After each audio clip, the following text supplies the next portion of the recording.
अभी मैं आपको पेपर ला के दे दूँ ना एमडी कैट का और आपसे बोलूँ कि सॉल्व करो, लेकिन ऊपर एमडी कैट का टैग ना लगाओ, तो आप लोगों ने 160, 170, 180 ले जाए।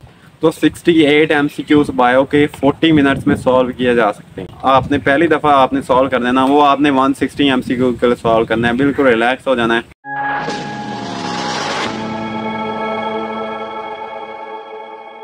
अस्सलामुअलैकुम बच्चों, आई होप आप लोगों की एमडी कैट की प्रिपरेशन बिल्कुल ठीक चल रही होगी। मुझसे एक बच्चे ने कहा कि भाई जैसे जैसे एमडी कैट करीब आता जा रहा है ना, मेरे ज़्यादा से ज़्यादा एमसीक्यू गलत होते जा रहे हैं। पहले सही होते थे, अब गलत होते जा रहे हैं। एफएलपीज़ में बहुत ज़्यादा एमसीक्यू गलत हो रहे हैं। तो मेरे साथ भी ऐसा ही होता था। जब मैं घर में प्रैक्टिस किया करता था तो मेरे एमसीक्यू ठीक होते थे, लेकिन जब मैं जाके अकेडमी में वहाँ पे स्ट्रेस में जाके पेपर देता होता था तो मेरे काफ़ी ज़्यादा एमसीक्यू गलत हो जाते थे। लेकिन जब घर आके देखता तो वो बहुत ही ज़्यादा आसान होते थे। तो होता क्यों? इसलिए असल में हमारे माइंड में ये बात बिठा दी गई है, ये बैठ गई है कि एमडी कैट बहुत ज़्यादा मुश्किल है। एमडी कैट में एमसीक्यू बहुत ज़्यादा मुश्किल आते हैं। तो जैसे ही हमारे हाथ में एमसीक्यू देते हैं ना, कोई और दे दें तो हम कहते हैं चलो जी ये सॉल्व कर लिया, क्योंकि एमडी कैट एस्पायरेंट की एमसीक्यू प्रैक्टिस बहुत ज़्यादा होती है। लेकिन जब उसे कहा जाता है ना ये एमडी कैट का पेपर है, तो हाथ कांपने लगते हैं और दिल में वो पता नहीं इतना ज़्यादा स्ट्रेस में चला जाता है। उसे लगता है कि यार एक एक एमसीक्यू है तो इसका मतलब है मुश्किल ही होना है, क्योंकि एमडी कैट में मुश्किल एमसीक्यू आते हैं। तो सबसे पहले यार ये अपने माइंड से बात निकाल दो कि एमडी कैट मुश्किल है। निकाल दो ये वाली बात कि एमडी कैट मुश्किल है। एमडी कैट मुश्किल नहीं है। जब यूएचएस वालों ने खुद कहा है कि एमडी कैट में 20% एमसीक्यूज़ ईजी आने हैं, मतलब 40 एमसीक्यूज़ ईजी आने हैं। जो 60% एमसीक्यूज़ हैं वो आने रिकॉल बेस, वो भी ईजी आने हैं। मतलब 120 एमसीक्यूज़ प्लस 40 एमसीक्यूज़ आसान आने, आसान, बहुत आसान, एफएससी के लेवल के आने हैं। तो इतना एक आसान पेपर जब यूएचएस वाले ऑफिशियली आपको अनाउंस करके कह रहे हैं कि एमडी कैट 160 मार्क्स बहुत ईजी आएंगे।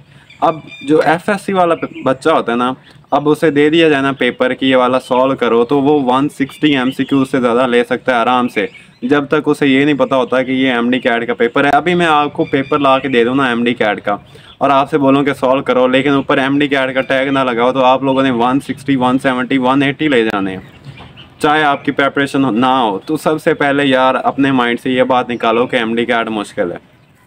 उसके बाद मैं आपको एक और बात बताता हूँ। हमारा क्लास फेलो था एक, उसके ना एफएससी में मार्क्स थे 880 समथिंग थे, लेकिन उसका पैशन था कि मैंने एक दफ़ा एमडी कैट देना है। अब उसे पता था, कंफर्म हो गया था कि उसका एमडी कैट में एडमिशन नहीं होना, लेकिन उसने कहा फिर भी मैंने एमडी कैट देना है। लेकिन उसने कोई एकेडमी ज्वाइन नहीं की, कोई प्रेपरेशन नहीं की। तो फिर आप ये देखो कि विदाउट एनी प्रेपरेशन, मैंने उससे पूछा यार तेरे 184 नंबर आए हैं तो कैसे आए?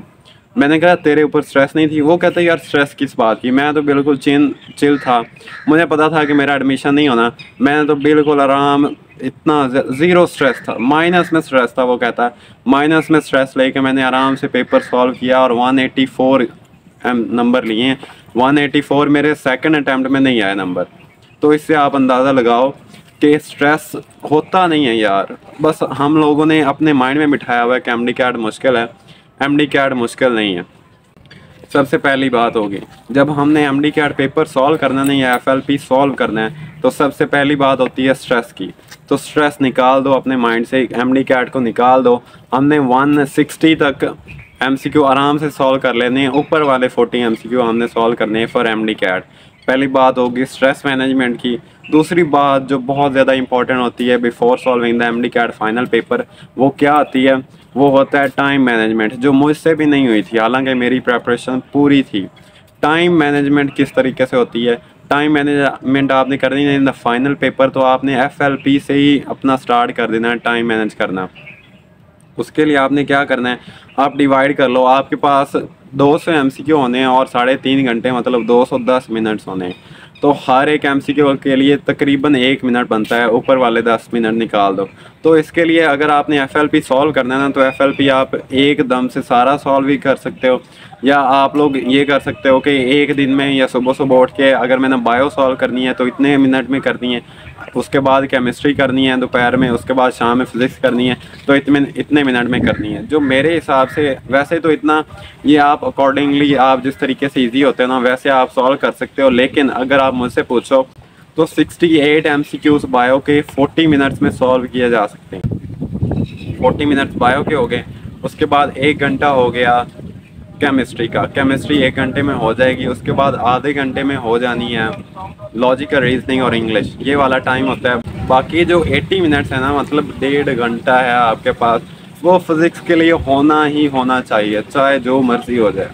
वो फिज़िक्स के लिए आपने रखना है। अगर आपने FLP सॉल्व करना है ना, चाहे तो आप एक ही बार में सॉल्व कर लो सारा FLP, लेकिन अगर आपने जब सॉल्व करना है ना, तो अपने पास एक स्टॉप वॉच रखनी है। आपके पास वॉच पड़ी हो, आपने स्टार्ट कर लेनी है वॉच, और आपने कहना है कि मैंने 40 मिनट्स में बायो सॉल्व करके ही रहनी है। उसके बाद 1.5 घंटा होना चाहिए, चाहे आप इसको जितना मर्जी कम कर लो फिज़िक्स के लिए अभी, लेकिन फाइनल पेपर के लिए आपके पास इतना होना चाहिए।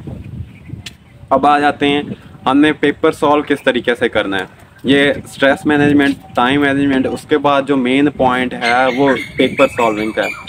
मैं हमेशा MD-CAT एस्पायरेंट से कहता हूँ, चाहे आपने जितना मर्जी टाइम लगाया हुआ है ना पहले, चाहे आपको 3 साल हो गए, 2 साल हो गए, 4 साल हो गए, चाहे आपने 3 महीने पढ़ा है, जितना मर्जी पढ़ा है ना, दिन रात एक किया है, फिर भी इससे फ़र्क नहीं पड़ता कि मैंने दिन रात एक किया हुआ है, यार मेरा तो एडमिशन हो जाना है। एडमिशन उसका कंफर्म होना है, उस बेसिस पे होना है जो आपने उन 3.5 घंटों में परफॉर्म किया, आपने किस तरीके से अटैम्प्ट किया पेपर, उससे आपका डिटर्मिन होना है कि आपका एडमिशन होगा या नहीं होगा। तो वो 3.5 घंटे बहुत ज़्यादा इम्पॉर्टेंट हैं, और उसमें जो मेन काम है वो आपने पेपर सॉल्व किस तरीके से करना है। सबसे पहले हम सब्जेक्ट देख लेते हैं कि सबसे पहले हमने कौन सा सब्जेक्ट सॉल्व करना है। तो सबसे पहले जो मैं आपको सजेस्ट करूँगा ना, वो आपने बायो करनी है। बायो आपकी 40 मिनट्स में हो जानी चाहिए। उसके बाद आपने केमिस्ट्री करनी है, उसके बाद आपने इंग्लिश और लॉजिकल रीजनिंग करनी है, और एंड पे आपने फिज़िक्स करनी है। बच्चे कहते हैं कि अगर हम लोग फिज़िक्स पहले कर लेंगे तो हमारे ऊपर से स्ट्रेस लेवल या जो बर्डन है वो ख़त्म हो जाएगा। नहीं, फिज़िक्स के लिए बहुत ज़्यादा टाइम लगता होता है। बायो में ये होता है कि आप उसको जल्दी जल्दी से सॉल्व कर लेते हो, और उसके मार्क्स भी बहुत ज़्यादा होते हैं, 68 नंबर के होते हैं।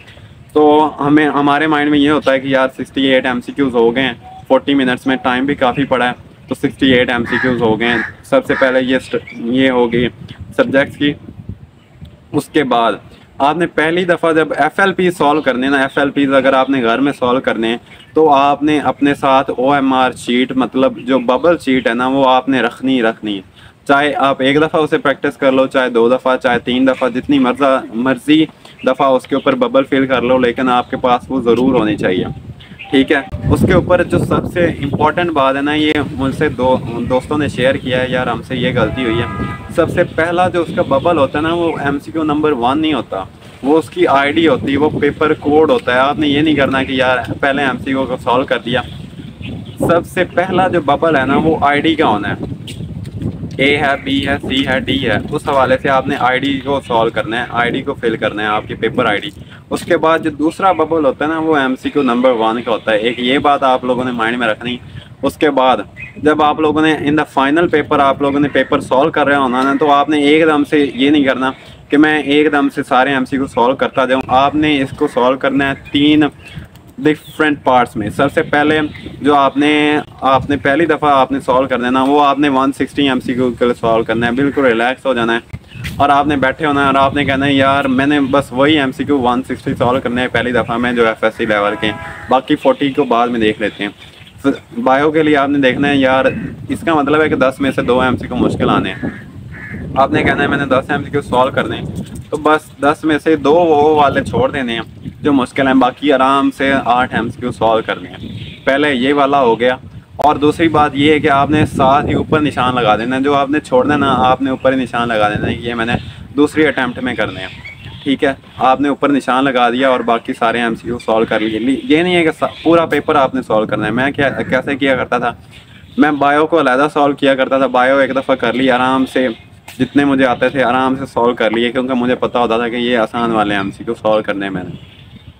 ठीक है। और उसके बाद सेकंड अटैम्प्ट में आपने जो मार्क किए हुए हैं ना MCQ, वो सॉल्व करने हैं। अब अगर दूसरी दफ़ा भी आप लोगों से नहीं हुआ ना कोई MCQ सॉल्व, तो उसके ऊपर 2 दफ़ा लाइन लगा के या 2 दफ़ा टिक करके आप लोगों ने छोड़ देना है कि मतलब ये मैंने दूसरी अटैम्प्ट में भी नहीं हो सके, वो आप लोगों ने छोड़ देना है। बस बाकी सारे MCQ कर लेने हैं।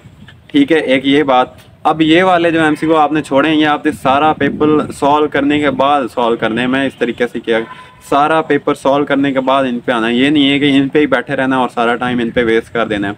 मेरी सबसे बड़ी मिस्टेक यही थी कि मैंने फिज़िक्स के लिए टाइम थोड़ा बचाया था, क्योंकि मैंने ये जो एमसीक्यू थे जिनके ऊपर बहुत ज़्यादा टाइम लगा दिया मैंने, केमिस्ट्री में, बायो में और उसके बाद इंग्लिश में इतना ज़्यादा टाइम लगा दिया, मैंने कहा एक भी एमसीक्यू गलत नहीं होना चाहिए। पहली बार आपने सॉल्व करना है तो आपने माइंड में यही रखना है कि बस मैंने वही वाले आसान वाले एमसीक्यू सॉल्व करने हैं। लोगों ने बबल कैसे फिल करना है, बबल कुछ लोग कहते हैं कि यार एक दफ़ा ऊपर ही उसके निशान लगाते जाओ और बाद में उसको फिल कर लेंगे। मैं क्या करता होता था, और ये बेस्ट टेक्निक है मेरे देखने से ना, कि आप लोगों ने इधर एक पहला एमसीक्यू सॉल्व किया और उसका एमसीक्यू फ़र्ज़ कर लो ऑप्शन है उसका ए, तो मैंने उसका साथ ही बबल शीट पे एक छोटा सा पॉइंट लगा देना है कि इसका ऑप्शन जो ए है, ठीक है, पहले ऑप्शन का, दूसरे ऑप्शन का सी है, तो मैंने साथ ही लगा देना, फिल नहीं करना, पॉइंट लगा देना है कि इसका ऑप्शन सी है।